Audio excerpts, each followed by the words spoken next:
오늘부터는 이제 빌립보서 강의가 3개월에 걸쳐 이렇게 시작되게 됩니다. 그래서 오늘은 사실 서론의 서론입니다. 그래서 조금 내용이 길고요.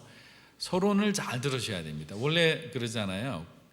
가장 중요한 것은 광고를 잘 들어야 되듯이 저희들 시작할 때 내용이 정보가 오늘은 많습니다. 그래서 나중에 오디오로 나오게 되면 여러분들이 첫 번째 강의를 2번, 3번 들어보면 전체적인 흐름과 이 내용에 대한 구조를 이해를 하면 나중에 빌립보서가 잘 이해가 되게 됩니다. 그래서 오늘 강의가 조금 딱딱하더라도 말씀이 여러분들이 잘 새겨서 소화하시길 주의 이름으로 축복합니다. 저는 성경 역사상 가장 바른 복음을 전했던 사람을 꼽으라면 주저하지 않고 사도 바울이라고 얘기를 하고 싶습니다. 초대교회 시대는 신학적으로 굉장히 혼란한 시대였습니다. 왜냐하면 예수님이 성육신 하시고 3년간의 공생의 사역을 마치신 후 12제자를 중심으로 급속도로 복음이 전파되기 시작했습니다. 예루살렘 교회를 통해 안디옥 교회를 통해 그리고 아시아와 유럽으로 이렇게 확산되었던 거죠. 하지만 예수님과 함께 거하며 주님의 말씀을 들었던 사람들과 그리고 죄송합니다. 그리고 예수님과 관계없이 예수님이 하셨던 그 사역을 들은 사람들, 그런 사람들과의 신앙의 온도차는 다를 수밖에 없는 거예요. 우리도 그렇잖아요. 여러분이 경험한 하나님에 대해서 이야기하면 굉장히 말을 잘할 수 있는데 누군가 어떤 간증을 듣게 되면 은혜는 되는데 그것이 나의 하나님으로 이렇게 접목하기가 쉽지는 않아요. 그래서 항상 우리가 얘기하는 게 내가 경험한 나의 하나님이 필요하다고 늘 이렇게 고백하게 되는 겁니다. 그래서 제대로 그리스도 신학이 정립되기 전에 수많은 이단들이 활개를 치고 있었어요. 믿음으로 가는 길, 구원의 길 가는 길을 혼탁하게 합니다. 근데 대표적인 이단들이 두 종류가 있었어요. 그게 유대주의자들과 그노시스, 즉 영지주의자들이었습니다. 근데 그들의 주장을 한마디로 요약하면 예수만으로 충분하지 않다라고 얘기하는 거예요. 예수님 외에 플러스 하나가 더 필요하다. 이게 다른 복음이에요. 바른 복음은 예수님만으로도 충분하다는 거예요. 그분이 우리의 유일한 구원의 길이고 우리 인생을 붙들고 회복시키시고 살리시는 분입니다라는 것을 선포하는 것은 바른 복음인데 그러지 않은 것은 다른 복음이었던 거예요. 그래서 바울 사도는 이 다른 복음을 전하는 것, 그것을 듣고 흔들리는 사람들에게 아주 무서운 경고를 하게 되는 거예요. 우리 갈라디아서 1장 6절에서 9절인데 우리 한번 읽어보겠습니다. 6절부터 시작.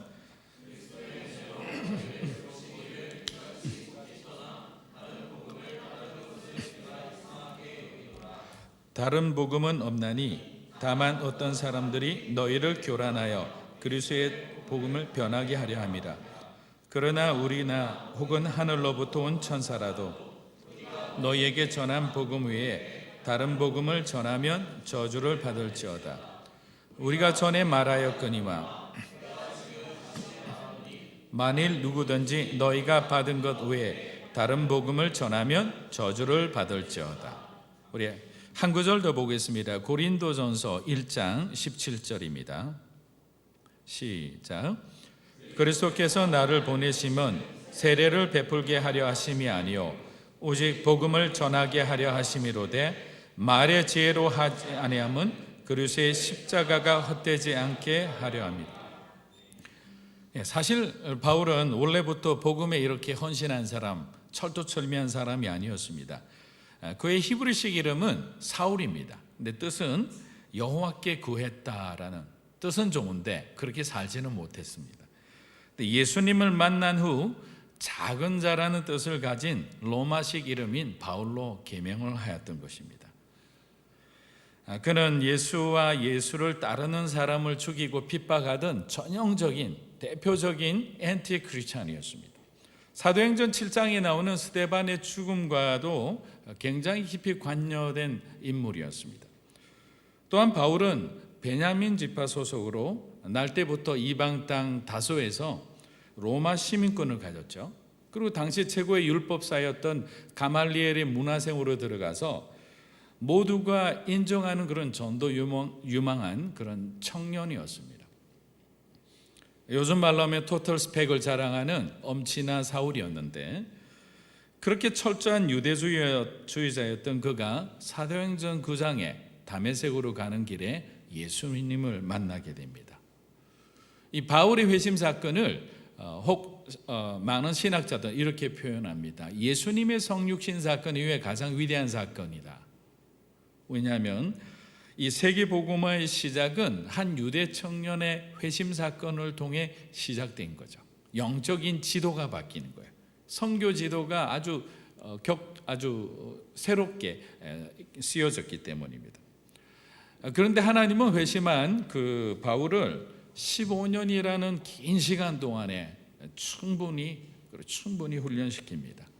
그의 인격을 다루기 시작합니다. 그의 성품을 다룹니다. 올바른 믿음을 갖고 이방인의 사도로서 살아갈 수 있도록 그의 믿음을 하나님은 단련시킨 것입니다. 그리고 예루살렘 교회가 아니라 새로 부흥하는 안디옥 교회로 보내서 본격적인 선교 사역을 맡기게 됩니다. 그리고 그에게 좋은 동역자들을 붙여주셔서 사도행전의 비전의 가장 중심에 그 현장에서 움직이는 그런 영광을 누리게 해주셨습니다. 사실 그의 동역자의 이름만으로도 쟁쟁한 귀한 일꾼들이 너무나 많이 등장합니다. 그렇기 때문에 좋은 동역자를 만나는 것은 정말 어마어마한 축복이라 생각합니다. 여러분들도 주변에서 좋은 동역자를 만났다, 그는 감사해야 될 일이에요. 혹시라도 우리 일하다 보면 서운할 수도 있고 마음에 상처를 줄 수도 있지만 그건 아무것도 아니에요. 단점을 보지 마시고 장점을 보기 시작하면 되는 거예요. 사도행전과 누가복음을 기록한 의사 출신의 누가가 그의 아주 신실한 동역자였습니다. 마가복음을 적은 마가 요한이 있습니다. 온유함의 대명사였던 바나바도 그의 동역자였습니다. 로마식 이름으로 실루아노라고 잘 알려진 빌립보 교회 공동 개척자였던 실라도 있었습니다. 그리고 마지막 순교의 현장을 지킨 그의 영적인 아들 디모데도 있었습니다. 그리고 루디아와 에바브로디도 등 빌립보 교회의 신실한 믿음의 동역자들도 바울의 가장 지근거리에서 그를 도왔던 겁니다. 왜냐하면 바울 혼자 이 모든 일을 감당할 수 없음을 하나님은 너무나 잘 아는 거예요. 아무리 저와 여러분이 능력이 뛰어나더라도 우리가 모든 것을 할 수 없는 거예요. 각자 은사가 다르기 때문이에요. 바울에 대한 소개는 계속 나오기 때문에 이 정도로 하고, 오늘 이제 빌립보에 대한 부분을 우리가 공부를 조금 했으면 합니다. 가장 먼저 기초적인 질문 여러분에게 한번 드려보겠습니다. 빌립보서의 원 저자는 누구이죠? 빌립보서 누가 적었나요? 갑자기 이런 질문하면 당황합니다. 당연히 바울이지. 바울이죠. 그런데 약간 제가 뭔가 있는 듯한 확신을 갖고 얘기하면 사람들은 당황해서 어떤 분이 손을 들고 대답을 했습니다. 빌립입니다. 빌립이 아니죠. 바울입니다. 성경은 우리가 총 66권으로 되어 있는데 구약 성경이 몇 권이죠? 39권이죠. 그러면 신약은 27권이 됩니다. 근데 그 27권의 신약 중에서 바울이 적은 서신서가 13권이나 됩니다. 그러니까 전체에 분량적으로는 좀 다르지만 권수로 보면 절반에 가까운 책을 바울 사도가 적었던 겁니다. 그럼 빌립보서는 바울의 전도 사역 중에 언제쯤 기록되었는지 이것도 우리가 아는 것이 굉장히 중요합니다. 왜냐하면 저자와 저작 시기 그리고 서신을 어떤 목적으로 적었는지 이 주제를 아는 것은 성경을 이해하는 데 굉장히 중요한 키가 되기 때문입니다. 그래서 바울 서신서를 연대기적으로 제가 저작순으로 잠시 말씀을 좀 드려보겠습니다. 첫 번째로 저술한 책은 1차 전도 여행 때입니다. 안디옥 교회가 있던 수리아 안디옥이 아닌 조금 떨어진 곳에 비시디아 안디옥이라는 곳이 있습니다. 그 비시디아 안디옥에서 갈라디아서를 첫 번째로 집필을 하게 됩니다. 그리고 2차 전도 여행 가서 고린도라는 곳에서 데살로니가 전서와 후서를 기록합니다. 그리고 3차 전도 여행 기간에 에베소와 마게도니아에서 고린도 전서, 고린도 후서, 로마서를 쓰게 됩니다. 그럼 이걸 보면 참 재미있는 게 전도 여행 차수에 따라서 바울이 적은 집필한 책이 일치하는 걸 보는 거예요. 1차 전도 여행 갔다 오고 한 권, 2차 전도 여행 가고 두 권, 3차 전도 여행 끝나고 세 권을 적었던 거예요. 처음이 뭐라고요? 갈라디아서. 두 번째는 데살로니가 전후서. 세 번째는 고린도 전후서, 로마서. 자, 그 후 3차 전도 여행이 끝나고 예루살렘에 왔는데 갑자기 바울이 붙들리게 되는 거예요. 그래서 가이사라라는 곳에서 2년간 묶여 있게 됩니다. 자, 3차 전도 여행을 떠나면서 바울이 그 현장에서 벌어진 선교 현장에서 보여지는 그 놀라운 하나님 나라의 그 기적들을 경험했잖아요. 그리고 전도를 했을 때 구원받는 자들의 그 하나님을 향한 그 반응들, 회심하는 그런 놀라운 역사를 경험한 바울의 입장에서 가이사라는 곳에서 2년간 묶여 있는 이 시간은 너무나 고통스러운 거예요. 하나님 지금 당장 나를 사용해서 더 복음을 전하게 하셔야지 왜 이렇게 묶이게 나를 이렇게 메인 가운데 두십니까?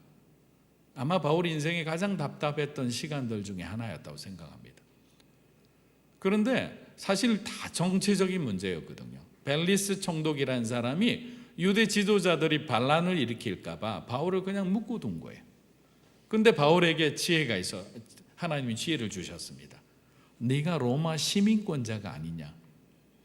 그래서 새로운 베스트 총독이라는 사람에게 나는 로마 시민권자인데 재판도 받기 전에 나를 구금하느냐? 나를 황제에게 가서 재판받을 수 있는 권리를 내가 있으니 재판을 받게 해달라라고 합니다. 그래서 갑자기 놀란 베스도 총독과 그 사람들이 바울을 로마로 압송해서 황제 앞에 재판을 받을 수 있도록 새로운 복음의 길을 열어주는 거예요. 로마로 그렇게 가고 싶었는데 당당하게 로마 사람들의 그 군인들의 호의를 받으면서 로마까지 가게 된 거예요.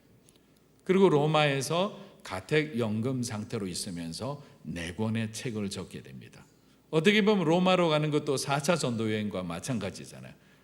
1차 때 1권, 2권, 3권, 4권. 이 4권이 옥중서신이라고 불리는 책들입니다. 어떤 책들이 있죠?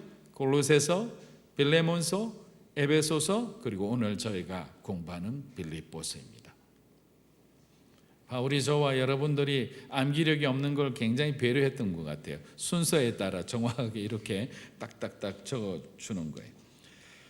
그리고 난 뒤에 바울이 죽기 전에 마지막으로 적었던 책은 여러분이 잘 아는 디모데전서, 디도서, 디모데 후서가 됩니다. 이렇게 총 13권의 책을 적고 바울은 AD 68년경에 목이 잘려 순교하게 됩니다.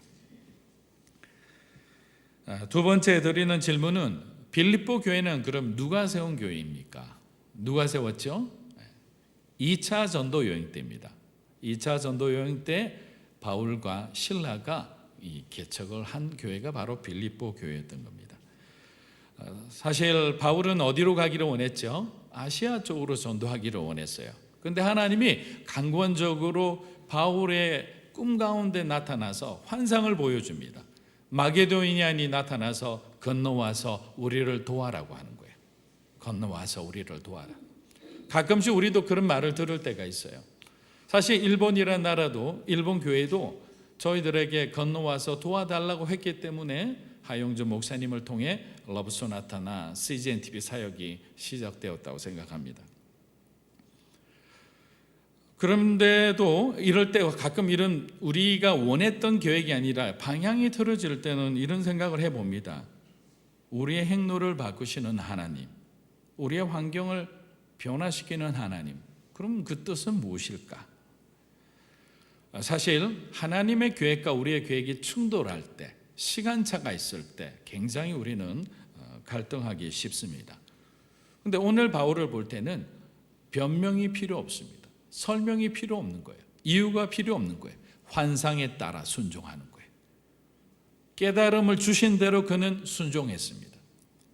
근데 여기에서 우리가 한 가지 짚고 넘어가야 될 것은 순종했는데 순종의 대가가 너무나 큰 거예요. 그러면 우리 마음이 억울해지기 시작합니다. 아니, 신학교 가기 싫은데 신학교 가줬더니, 목사 되기 싫은데 목사 되어줬더니, 여러분 정말 교회를 섬기기 힘들고 1년간 내가 스스로 조금 이렇게 쉬엄쉬엄 다녀야 되겠다고 생각했는데 목사님 부탁해서 순장도 하고 큐티 조장도 했더니, 아니 이런 웬걸, 가장 힘들고 어려운 사람들이 너무나 저와 여러분을 괴롭힌다고 생각해 보세요. 바울과 실라 입장에도 마찬가지인 거예요. 익숙했던 아시아로 가서 더 많은 복음의 씨앗을 뿌리면서 열매를 거둘 수 있는데 하나님은 전혀 경험이 없는 유럽으로 가라는 거잖아요. 우리의 행로를 바꾸실 때, 또 그다지 설명도 많이 안 해주실 때 저와 여러분의 믿음이 드러나게 되는 거예요. 언제 드러나느냐? 어려움 가운데 있을 때 우리의 믿음이 드러나게 돼 있는 거예요. 그런데 그런 억울한 가운데서도 바울과 실라는 묵묵히 자기에게 주은 소명의 길을 걸어갑니다. 그러면서 엄청난 하나님 주신 영적인 깨달음의 선물을 받았던 거예요. 그건 뭐냐? 너희들의 인생을 이끄는 것은 너희 자신이 아니라 부활하신 예수 그리스도라는 사실입니다. 저와 여러분의 인생을 이끄시는 분이 누구십니까? 성령 하나님이시잖아요. 예수님이시잖아요. 그 예수님이 우리 인생의 주인 된다라고 우리가 고백하고 인사하지만 그것이 내 삶에 실제 적용된다면 우리는 엄청난 영향력 있는 크리스찬이 될 수 있는 거예요. 세상과 타협하지 않는 거죠. 세상을 두려워하지 않게 되는 거예요.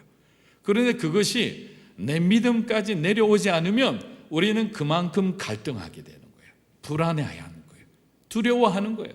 걱정과 염려 가운데 빠져들어가는 거예요. 우리 말로는 그렇게 얘기하잖아요. 우리 문제보다 더 크신 하나님을 믿고 살아갑시다. 근데 문제에 실제적으로 직면했으면 너무나 흔들거리는 우리 자신의 모습을 바라보게 되는 거예요. 예수님이 우리의 삶의 유일한 생명이고 길이 되심을 믿으시길 주의 이름으로 축복합니다. 자, 빌립보라는 도시에 대해서 조금 알아보겠습니다. BC 360년경에 알렉산더 대왕, 얼마나 유명한 대왕이었나요? 그 대왕의 아버지인 빌립 2세가 이 도시를 건설했어요. 그래서 그 아버지 이름을 따서 빌립보라고 명칭했던 겁니다. 마게도니아의 수도는 여러분들이 잘 아는 데살로니가였어요. 그런데 실질적으로 빌립보는 데살로니가보다 더 영향력 있는 도시였습니다. 우리 사도행전 16장 12절을 한번 읽어보겠습니다. 사도행전 16장 12절 시작. 거기서 빌립보에 이르니 이는 마게도냐 지방의 첫 성이요 또 로마의 식민지라 이 성에서 수일을 유하다가. 자, 여기 보니까 첫 성이라고 그랬는데 이거는 first, second의 의미가 아니에요. 첫 번째 만나는 성이라는 그런 의미가 아니라 가장 중요한 이란 뜻을 갖고 있어요. 그럼 제가 직역하면 이렇게 되는 거예요. 거기서 빌립보에 이르니 이는 마게도냐 지방의 가장 중요한 성이었더라라고 해석할 수 있는 거예요. 여기에는 그럴 만한 이유가 있습니다. 왜냐하면 먼저 지리적으로 굉장히 중요한 위치를 차지하고 있었어요. 그리스 동북쪽에 위치하면서 에게해라는 아주 큰 바다를 끼고 있었기 때문에 육상의 어떤 교통에도 중심지였고요, 해상의 교통에도 중심지 역할을 했던 거예요. 그리고 특히 로마군이 세운, 우리가 나중에 배우게 되는데 에그나티아 도로라는 게 있어요. 로마는 항상 전쟁을 수행하기 전에 먼저 무엇을 했냐면 도로를 건설합니다. 길을 닦아요. 그래서 전혀 로마하고 관계없는데 로마 공병대가 와서 도로를 닦기 시작하면 그 주변에 있는 사람들이 긴장을 합니다. 왜? 대부분이 90% 이상이 군사도로인 거예요. 전쟁을 준비하는구나. 그래서 자기들이 살 길을 화친을 할 건지 로마와 전쟁을 할 건지를 결정하게 되는 거예요. 그런데 이곳이 이탈리아의 베니스라는 곳에서 제가 지도를 보니까 수평으로 이스탄불, 지금 당시에는 콘스탄티노플인데 지금은 터키 이스탄불까지 여기까지 1100km가 되는 아주 크고 긴 도로예요. 근데 과거에는 군사도로였지만 지금은 전쟁이 끝난 후에는 동양과 서양의 이 문물을 이렇게 교환하는 무역의 도로가 됐던 거예요. 얼마나 부유하겠습니까? 주변에 금광도 있는 거죠. 예수 안 믿을 이유가 100가지가 넘는 곳이 빌립보였어요. 그런데 하나님은 이런 곳에 복음을 전하라고 바울과 실라를 보내는 거예요. 저와 여러분을 꼭 보내도 쉬운 곳을 잘 보내지지 않는 것 같아요. 정말 뭔가 이렇게 뚫어내기 힘드는 곳, 관계가 어려운 것들, 복음 전하기가 정말 까다로운 곳에 갑자기 툭 하고 어떤 소명을 줘서 보낸다. 순종하기가 쉽지가 않죠. 그런데 빌립보 사람들이 또 예수를 받아들이기 힘든 또 하나의 큰 어떤 이유가 있었어요. 그게 뭐냐면 보통 이제 로마의 어떤 정책은 뭐냐면 자신들에게 화친을 하고 항복을 하면 그 민족에게 자치권을 주었어요. 유대도 마찬가지예요. 유대에 빌라도란 총독도 있었지만 분봉왕이라고 헤롯이라고 따로 우리들 그 유대를 다스리는 왕을 두는 것을 허락을 했던 거예요. 근데 이 빌립보 사람들은 어떤 식민지 도시보다 로마를 사랑했어요. 로마를 숭배했던 거예요. 그러니까 이 사람들은 자신들이 로마의 식민지라는 것을 자랑으로 여겼던 거예요. 로마 입장에서 볼 때는 이 도시가 특별한 도시가 된 거죠. 그래서 이 도시에게 전략적으로 퇴역한 충성도가 높은 많은 군인들을 이주시킵니다. 그리고 로마 시민권을 빌립보에 사는 모든 사람에게 그 시민의 권리를 부여합니다. 그래서 법률적으로, 행정적으로, 어떤 군사적으로 빌립보에 있는 모든 사람들은 로마에 있는 사람하고 동일한 그런 어떤 혜택을 받았던 거예요. 뼛속까지 로마인들이었어요. 주님을 전하기가 얼마나 힘들겠어요. 대충 살고 힘들고 어려워야 그 틈이 있어야지 복음을 전할 건데 또 다른 로마가 하나 빌립보에 있었던 거예요. 우리 사도행전 16장 19절에서 21절을 한번 보겠습니다. 사도행전 16장 시작.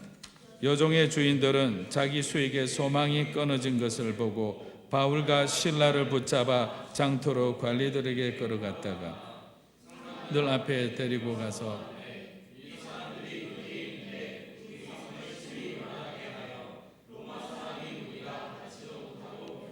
못할 풍속을 전한다 하거늘. 자, 점치는 요정을 통해 돈을 벌던 주인이 바울과 실라가 여종에서 귀신을 쫓아냈어요. 보통 우리가 데리고 있던 사람이 어려운 가운데 있다가 해방되게 되면 우리의 마음은 어떨까요? 좋아야 되잖아요. 근데 자기의 이익에 손해가 되니까 이 사람이 바울과 실라를 고소해서 이렇게 감옥에 갇히는 그런 상황이 되는 거예요. 그러면서 자기가 뭐라고 하냐면 로마 사람이라는 거예요. 실제로 보면 로마 사람이 아니잖아요. 식민지 사람인 거죠. 이 정도로 거기 사는 시장에 있는 어떤 시종 잡배와 같은 사람들도 로마인이라는 긍지를 가질 정도로 굉장히 단단했다라고 보면 되는 거예요. 제가 일본 얘기를 자주 하는 것은 일본에서 지난 15년간 선교 사역을 했기 때문에 제가 또 보고 경험한 부분들이 있어서 가끔씩 예화를 들기로 합니다. 일본에서 복음을 전하기 힘든 가장 큰 이유가 뭐냐면 죄에 대한 의식이 없어요. 왜냐하면 죄는 있는데 죄라는 것은 있지만 자기에게 이렇게 소위 말하면 신사나 이런 데 가서 조상을 위해서 공양을 드리게 되면 조상의 언덕을 통해서 자기의 죄가 일주일 안에 강물에 흘러가서 없어진다고 생각하는 거예요. 죄는 있는데 죄의식이 없어요. 그러니까 신사에 가서 한번 딱 하고 드리고 난 뒤에 그 다음에 나는 죄가 죄인이 아니라고 생각하는 거예요. 로마에서 로마 황제를 숭배하는 그런 사람들의 어떤 의식 구조와 일본 사람들 안에 있는 이 죄에 대한 잘못된 의식 구조는 복음을 받아들이기가 너무나 힘든 거예요. 그런 빌립보에 바울과 실라가 나타났던 거예요. 근데 그 만남은 드라마틱한 만남을 통해 시작되는 겁니다. 자, 바울과 실라가 이 제2의 로마인 빌립보에 도착하자마자 회당을 찾았습니다. 예배를 드릴 곳이 있는지, 또 디아스포라 된 크리스찬들이 있기 때문에 그 사람들을 수소문하기 시작했습니다. 그런데 그때 만난 사람이 루디아라는 한 여인이었습니다. 그들과 함께 강가에 가서 예배를 드립니다. 예배를 드리고 그 예배 안에서 얼마나 큰 감격이 있었을까요? 우리도 그러잖아요. 해외에 갔는데 한국말 하는 사람 보면 괜히 한 번씩 들여다보고 괜히 반갑고 말 걸고 싶고 그런 마음이랑 똑같은 거예요. 크리스찬이란 이름 하나로 같이 예수님을 믿는다는 그 신앙의 동역자라는 그 하나만으로도 그렇게 마음의 위로가 되고 힘이 되는 거예요. 그런데 어렵고 힘든 일이 생겨서 그들이 감옥에 가는 또 전혀 반대의 상황에 처하게 됩니다. 좌절할 수도 있잖아요. 왜 하나님이 이런 곳에 우리를 보내셨는지라는 의문이 들 수도 있잖아요. 근데 그들은 무엇을 했죠? 어렵고 힘든 가운데서 하나님을 찬양하기 시작했던 거예요. 찬양하기 시작하니까 옥문이 열립니다. 그들을 묶고 있던 착고가 풀리기 시작합니다. 우리를 올가매던 모든 것이 것으로부터 해방되고 자유하게 되는 그 순간에 하나님께서는 그곳에 있는 간수들을 구원받게 해주시는 거예요. 나중에 우리가 공부하다 보면 놀라운 것이 간수가 빌립보 교회 장로가 되어 있는 거예요. 있을 수 없는 그런 일들을 통해서 하나님은 하나님의 동역자들을 예배하고 계시는 거예요. 드라마틱한 만남을 통해서 바울과 빌립보 교회는 처음부터 특별한 관계로 이렇게 맺어지게 됩니다. 저는 바울에게 빌립보 교회는 어떤 교회냐? 너무나 사랑스러운 교회죠. 잊을래야 잊을 수 없는 교회입니다. 마음의 고향과 같은 그런 교회인 거예요. 그래서 만남이라는 것은 너무나 중요한 거예요. 성경에도 소중한 만남에 대한 얘기가 너무나 많이 있습니다. 다윗과 요나단의 만남을 생각해 보십시오. 엘리사와 나아만 장군의 만남을 생각해 보십시오. 이사야와 히스기야, 보아스와 루스의 만남, 12제자와 예수님과의 만남을 통해 하나님은 기적을 일으키기도 하고 회복을 주시기도 하고 하나님의 놀라운 일을 행하시기도 하는 거예요. 그래서 저는 여러분들과 함께 꼭 우리가 빠지지 않고 기도해야 되는 것이 만남의 축복을 놓고 기도하자는 거예요. 앞으로 우리 자신의 미래에 수많은 사람들을 만나게 되는데 이 만남의 축복을 허락해 달라고, 특별히 여러분의 자녀를 위해 기도할 때는 더욱더 우리가 집중적으로 간절하게 기도했으면 좋겠어요. 하나님, 우리 자녀들이 믿음의 배우자를 만나게 해주십시오. 훌륭한 스승을 만나게 해주십시오. 좋은 영적 멘토와 교회와 영적 지도자를 만나게 해주십시오. 자녀들을 올바르게 이끌어줄 수 있는 그런 상사를 만나게 해주시고 선배를 만나게 해주시고 무엇보다도 영적으로 서로가 힘이 되어주고 위로가 되어주고 격려가 되어주는 그런 소울 프렌드, 스피리추얼 프렌드를 만나게 해달라고 우리는 기도하는 거예요. 여러분이 기도한 만큼 하나님이 들어주시지 않겠습니까? 근데 우리는 너무나 간과하고 잊으면서 그냥 두리뭉실하게 기도할 때가 많은 거예요. 만남의 축복을 놓고 기도하는 여러분이 되기를 주의 이름으로 축복합니다. 자, 마지막으로 그러면 빌립보서를 그럼 바울이 어떤 목적으로 적었는지에 대해서 우리가 간단하게 오늘 4가지가 있는데 말씀을 드리겠습니다. 첫 번째는 자신을 위해 기도와 물질로 후원하는 동역자인 빌립보 교회에 감사를 표현하기 위해서입니다. 우리 빌립보서 1장 3절에서 5절을 한번 읽어보겠습니다. 빌립보서 1장 3절에서 5절입니다. 시작.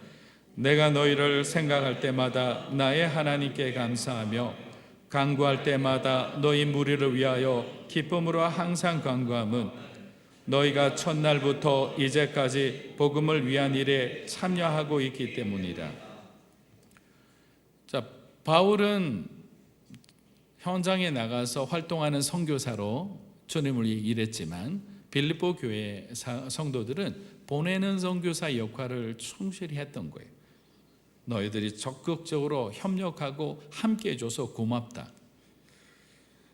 바울은 이 모든 것을 당연하다고 여기지 않았어요. 우리가 인간관계가 좀 어려워지는 건 언제냐면 내가 받는 여러 가지 크고 작은 혜택이 당연하다고 생각할 때입니다. 가정에서도 마찬가지입니다. 남편과 아내나 자녀들 서로가 보면 당연하다고 여기는 순간 마음이 불편해지기 시작하는 거예요. 당연한 것은 아니잖아요. 작은 말이라도 고마워. 물 한 잔 갖다 줘도 고마워. 안 그래도 이렇게 목이 말랐는데 이렇게 배려해 주니 고맙다. 여러분들도 그렇잖아요. 조금 껄끄러운 사람인데 어떻게 할까? 근데 또 싸운 것은 아니고 어정쩡한 상태로 있는 그 관계들이 꼭 있어요 보면. 그러면 그때 어떻게 하느냐? 뭐 몸에 좋고 안 좋고를 떠나서 커피 한 잔 딱 태워서 옆에 갖다 놓는 거예요. 먹고 마시라고. 그러면 아무것도 아닌데 나를 위해서 뭔가 배려한 거잖아요. 근데 그 차 한 잔이 마음의 문을 열어 이렇게 벌어진 이 틈이 이렇게 메워지는 거예요. 괜히 따뜻한 마음을 느끼는 거예요. 바울은 빌립보 교회 성도들이 최선을 다해서 자기를 돕는 것을 알고 그에 대해서 꼭 감사하는 말을 전하고 싶었던 거예요. 두 번째는 바울이 생각보다 로마에서의 투어 기간이 길어진 거예요. 그러면 어떤 생각을 하느냐면 자기가 장기간 매여 있으니까 여기에 대해서 혹시라도 오해할 수 있는 빌립보 성도들에게 설명을 해줘야 되겠다는 생각을 하기 시작한 거죠. 자, 왜 그러냐면 바울의 매임은 복음의 매임이 아니라는 것을 얘기해 줘야 되는 거예요. 내가 육신은 나는 로마 감옥에 매여 있지만 하나님의 복음은 매일 수 없는 것이라는 거예요.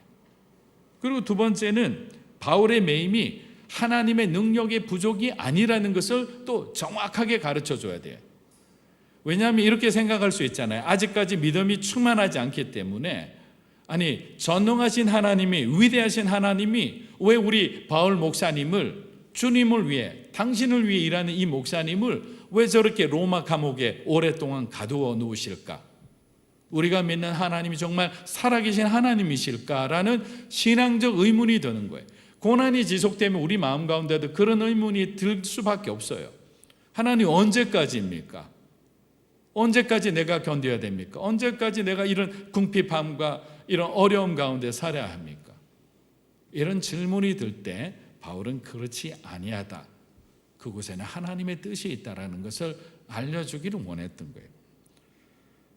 또한 바울은 자기는 매임의 상태에 있으나 이 매임이 이제는 끝이 날 것이다. 그리고 하나님께서 더 큰 열린 비전을 우리에게 주실 것이라는 것을 그들에게 다시 한번 신앙적인 믿음의 어떤 동기부여를 하기를 원했던 거예요.